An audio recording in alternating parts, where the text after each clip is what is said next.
کائنات میں سب سے پہلا گناہ۔ جب اللہ نے اس جہان اور باقی مخلوق کو بنایا تو اس کائنات میں سب سے پہلا گناہ کیا تھا اور کرنے والا کون تھا؟ اس سوال کے جواب سے تو آپ سبھی واقف ہوں گے۔ تو جب اللہ نے حضرت آدم کو بنایا اور باقی مخلوق کو کہا کہ حضرت آدم کو سجدہ کرو، تو اللہ کے اس حکم سے عزازیل یعنی شیطان مردود، جس نے کہا کہ میں اس سے بہتر ہوں، یہ مٹی سے بنا ہے اور میں آگ سے، یعنی اس دنیا کا سب سے پہلا گناہ غرور اور تکبر تھا، جس نے عزازیل کو ابلیس بنایا۔ لیکن انسانی تاریخ میں سب سے پہلا گناہ کرنے والا کون سا شخص تھا؟ یہ بہت کم لوگوں کو پتا ہوگا۔ تو چلیے جانتے ہیں آج کی اس ویڈیو میں۔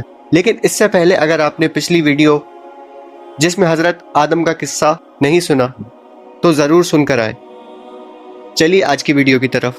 تو جب بابا آدم اور اماں ہوا کو ایک ممنون پھل کھانے کی وجہ سے اس دنیا میں بھیجا گیا تو چند عرصے بعد اماں ہوا کے بدن سے اولاد کی پیدائش ہوئی، اور یہ پیدائش خاص صورتوں میں ہوتی تھی۔ اور جب اماں ہوا حاملہ ہوتی تو ان کے پاس ایک جوڑے میں بچے پیدا ہوتے، جس میں ایک لڑکا اور ایک لڑکی ہوتے تھے۔ تو ایسے ہی پہلی بار پیدا ہونے والی جوڑی کا دوسری بار پیدا ہونے والی جوڑی سے نکاح کرایا جاتا تھا، جبکہ ان جڑواں لڑکا اور لڑکی کا نکاح آپس میں حرام قرار پاتا تھا، جن کی پیدائش ایک ساتھ ہوئی۔ اور یوں ہی حضرت آدم علیہ السلام کے گھر حابیل اور قابیل کی پیدائش ہوئی۔ قابیل کے ساتھ پیدا ہونے والی لڑکی کا نام اکلیمہ تھا، اور حابیل کے ساتھ پیدا ہونے والی لڑکی کا نام لیودا تھا۔ ایسے ہی اکلیمہ قابیل کی بہن اور لیودا حابیل کی بہن تھی۔ ایسے ہی حضرت آدم کی شریعت کے مطابق حابیل کا نکاح اکلیمہ سے ہونا تھا اور قابیل کا نکاح لیودا سے۔ اور پھر جب اکلیمہ جوان ہوئی تو اس کے حسن و جمال میں اضافہ ہو گیا اور وہ لیودا سے زیادہ خوبصورت ہو گئی، تو اس وجہ سے قابیل کے دل میں شیطان نے شر پیدا کر دیا اور اس نے اکلیمہ سے نکاح کرنے کی خواہش ظاہر کی۔ اور قابیل شریعت سے واقف ہونے کے بعد بھی اپنی ضد پر اڑا رہا، اور حضرت آدم علیہ السلام نے قابیل کو بہت سمجھایا اور اللہ کا خوف دیا، لیکن وہ نہ مانا۔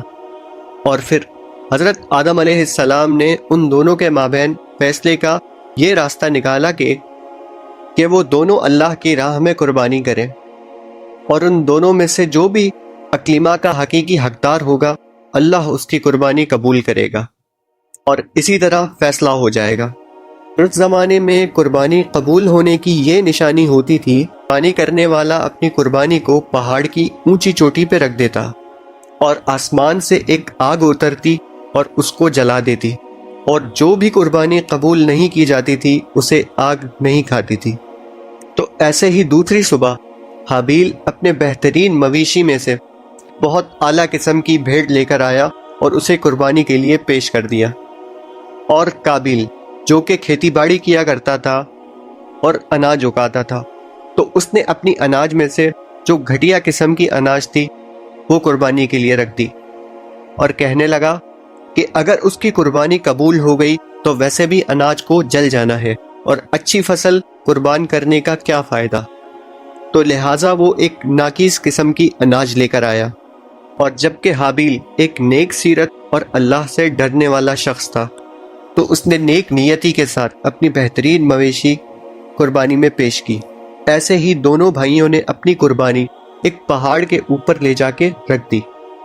تو ایسے ہی آسمان سے ایک آگ نازل ہوئی جس نے حابیل کی پیش کی ہوئی بھیڑ کو جلا ڈالا، اور قابیل کا اناج یوں ہی پڑا رہ گیا۔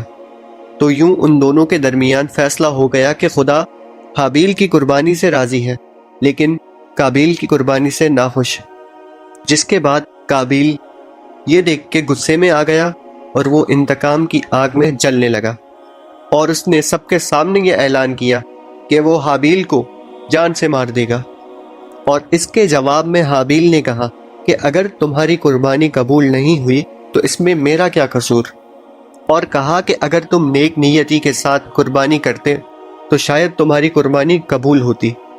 اس وقت قابیل کے دل میں آگ بھڑک چکی تھی، جس پہ حابیل کی باتوں کا کوئی اثر نہیں ہوا، اور اس وقت قابیل وہاں سے چلا گیا، لیکن حابیل کو مارنے کی تدبیر کرنے لگا۔ مگر شیطان لعین، جو شروعات سے انسان کا دشمن ہے، اس نے قابیل کو قتل کرنے کی راہ دکھائی۔ اس نے ایک پرندے کو پکڑا، اس کا سر پتھر پہ رکھ کر دوسرے پتھر سے اس کا سر کچل دیا۔ یہ قابیل کو معلوم ہو گیا کہ اب قتل کیسے کرنا چاہیے۔ اور حابیل، جو کہ مویشی چراتا تھا، وہ ایک دن درخت کے سائے میں آرام کر رہا تھا، تو قابیل نے اس وقت بڑی بے رحمی کے ساتھ اس کا قتل کر ڈالا۔ اور جب قابیل نے حابیل کا قتل کر ڈالا تو اس کی سمجھنے کی صلاحیت ختم ہو گئی۔ بڑا پریشان ہوا کہ اب حابیل کی لاش کا کیا کیا جائے۔ اس طرح لاش کو چھوڑنے میں یہ خطرہ تھا کہ درندے اس لاش کو کھا جائیں گے، اور پھر وہ پریشان ہو کر اپنی بھائی کی لاش کو بورے میں ڈال کے گھومتا رہا، یہاں تک کہ وہ لاش بدبودار ہو گئی، اور اس لاش کو چھپانے کا کوئی طریقہ بھی اسے سمجھ نہیں آ رہا تھا۔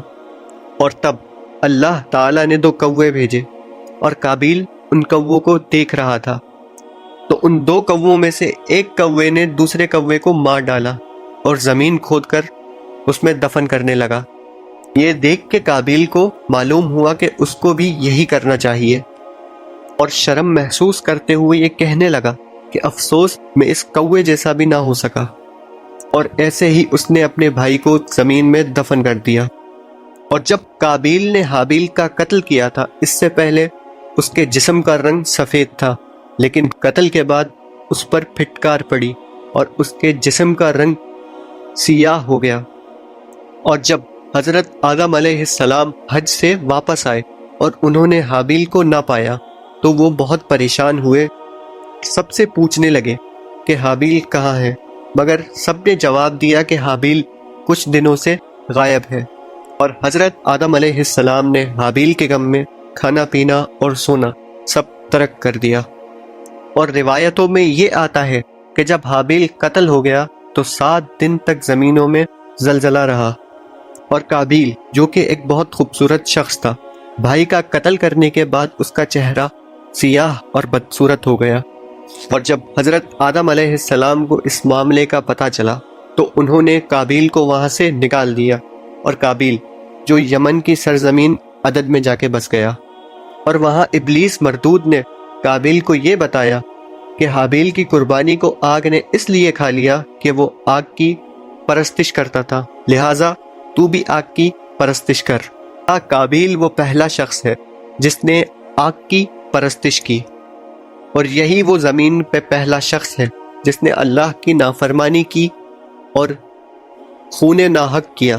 توریت پاک میں آتا ہے کہ قابیل کا انجام یوں ہوا کہ اسی کے ایک بیٹے نے، جو کہ اندھا تھا، اس کو پتھر مار کے قتل کر دیا، اور یہ بدبخت کفر و شرک کی حالت میں اپنے ہی لڑکے کے ہاتھ مارا گیا۔ اور ایک حدیث پاک میں یہ بھی آتا ہے کہ رسول اللہ صلی اللہ علیہ وآلہ وسلم نے فرمایا کہ جب سے لے کے دنیا کے آخر تک اس زمین پہ جو بھی خون ناحق ہوگا، اس کے عذاب کا ایک حصہ بوجھ اور گناہ قابیل کو جائے گا، کیونکہ وہی تھا جس نے سب سے پہلے قتل کا طریقہ ایجاد کیا۔